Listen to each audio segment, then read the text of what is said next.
السلام عليكم ورحمة الله وبركاته. أعزائي المشاهدين مشاهدي قناة ترند لاين، أهلا بكم في حلقة جديدة من برنامجكم ترند. الترند اللي كان واخد أكتر من حقه، ولكن كان حق الناس فعلا ترد عليه، ولكن أقوى رد كان على هذا المدعي محمد رمضان كان من المستشار مرتضى منصور. تعالوا نشوف مرتضى قال إيه ونرجع لكم.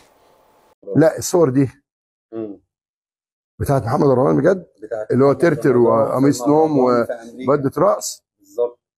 تصدق بأمل بالله لا اله الا الله، افتكرتها رقاصة زنجية. تخيل، ده محمد رمضان بجد ولا انت بتهزر؟ لا والله محمد رمضان فعلا في مهرجان في باتشيكو ليكو حاجة كده يعني. بالظبط. يبقى خلاص، يبقى عمل قطع وفتح. خلاص محمد رمضان يا جماعة عمل قطع وفتح، قطع كده وفتح كده. هو ده محمد رمضان اللي قال للرئيس السيسي فين السلاح؟ السلاح هيصدي. هو اللي هيصدي ولا هي اللي صدت المقطوره بتاعتك؟ عيب. بس انا عايز اقول لك حاجه، يتحمل مسؤوليه اشرف زكي نقيب المهن التمثيليه. هو مش شايف البنات اللي بيديها تصاريح، البت رفارف اللي بتقول للولد السعودي ده اللي هو اسمه حسن ما اعرفش ايه الدنيا، بيقول لها مش قبضت، تقول له توت ايه؟ توتو على كبوته. توتو ايه بقى وكبوته ايه؟ ما تقول لنا ايه كبوته؟ انت عندك كبوت كبير طبعا. توتو ايه وقرف ايه؟ والثانيه اللي اسمها مي القاضي طالعه في مسلسل ما اعرفش اسمه سيد الناس باين ولا اسمه عتاوله.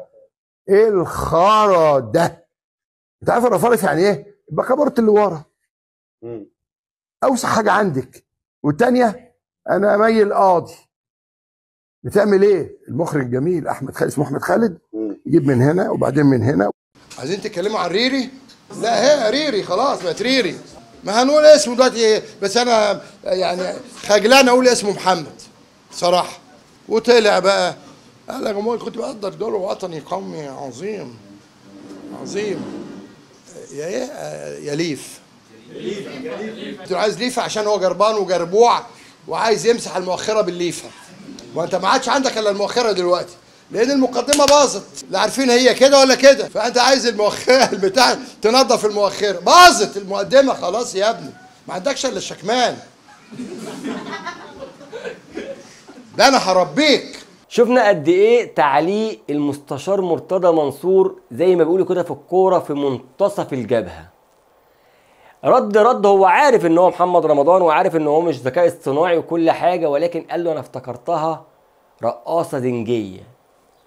عارفين اللبس ده كان موجود 1900، كان فعلا لبعض الرجال، لان كان زمان ما ينفعش ست ترقص، فكان نجيبوا بعض الرجال ليهم مهنه، احنا بنقول الكلمه بتاعتها شتيمه دلوقتي، وكانوا بيرقصوا بنفس اللبس ده قدام الرجاله.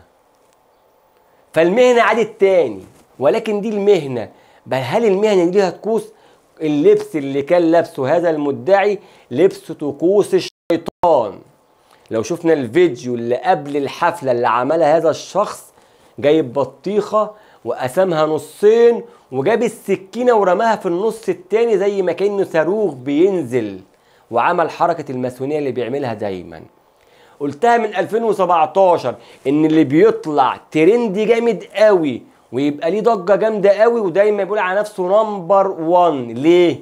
عشان دايما يبقى ليهم هم ظاهر ان لكل جمهور ويرددوا وراه نفس الكلمه، ودايما بيستشهد بجمهوره. الماسونيه لو عرفت ان حد فعلا باع نفسه ليها تشهره جامد جدا، لانه باع نفسه للشيطان.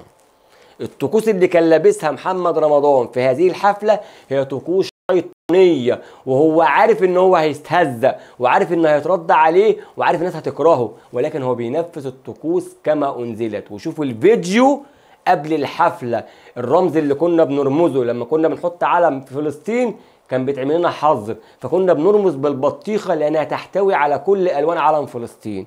اشمعنى البطيخه؟ واشمعنى رميه السكينه في نص البطيخه الثاني؟ بيبين ان هو ده الصاروخ اللي هينزل يدمر فلسطين من الكيان المزعوم. انت بتقول ان رمضان كده؟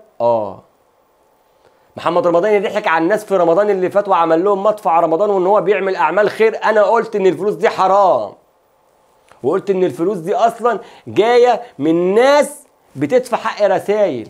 دفع 5 مليون جنيه للناس، خد قدامهم 50 60 مليون. بيعمل دعايه لنفسه، وبعديها بايام يطلع يهين نفسه ويهين دينه. طبعا مش حاشا ان حد يهين دين، ولكن هان اسم محمد ويهين علم بلده. كل الناس ردت عليه، كل الناس كانت ضده، هو عارف الناس هتنتقده.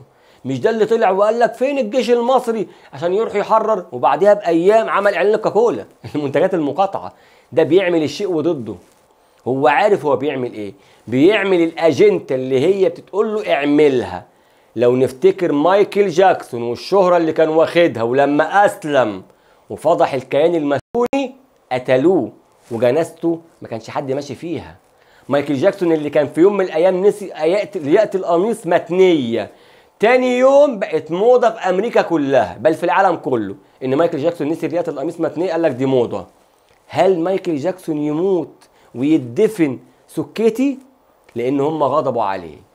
ده مصير كل واحد ماشي معاهم، هتاخد كل الشهرة اللي انت عايزها وكل المال. خالفتهم نهايتك زي مايكل بعد ما اسلم. طبعا ناس كتير ما تعرفش اسلام مايكل جاكسون، ولكن دلوقتي للاسف الترندات اللي بتطلع لهذا الشخص والله لا تمثل الا نفسه. انا ما كنتش قاعد ارد عليه، ولكن الرد بتاع المستشار مرتضى فعلا اقوى من اي رد. ولا احنا عايزين على فكره تعليقاتنا ليه حتى لو بالسخافه غلط. ده نكره. ايام النبي صلى الله عليه وسلم جاء احد الناس وتبول في بئر زمزم، فالصحابه مسكتوا ازاي تعمل كده؟ قال اردت الشهره، ايوه ولو باللعان. ده يتشهر. حد يقول لي هو محمد رمضان محتاج شهره؟ لان دايما حب الشهرة في دمه، دايما بينفذ الكلام اللي بيتقال له، دايما بينفذ التعاليم اللي بتجيله. عايزكم تشوفوا الفيديو كويس جدا بتاع البطيخة وازاي بيرمي السكينة في منتصفها، ولو عرفنا نجيبه لكم هنعرضه في الحلقة، وشوفوا قد ايه كان فرحان قوي وهو بيعمل الحركة الماسونية اللي هو بيعملها دايما. ودايما اللي بيلبس الجراب الذهب في ايديه دي اصلا عادة ماسونية، اللي هو دايما لابسه على طول، ودايما لابس مش عارف قبعه ايه، ولابس لبس غريب محدش راجل بيلبسه ولا حتى واحد ذكر. اسال الله العظيم رب العرش العظيم ان يهديه الى رشده قبل فوات الاوان. التوبه بابها مفتوح الى ان يغرغر الانسان.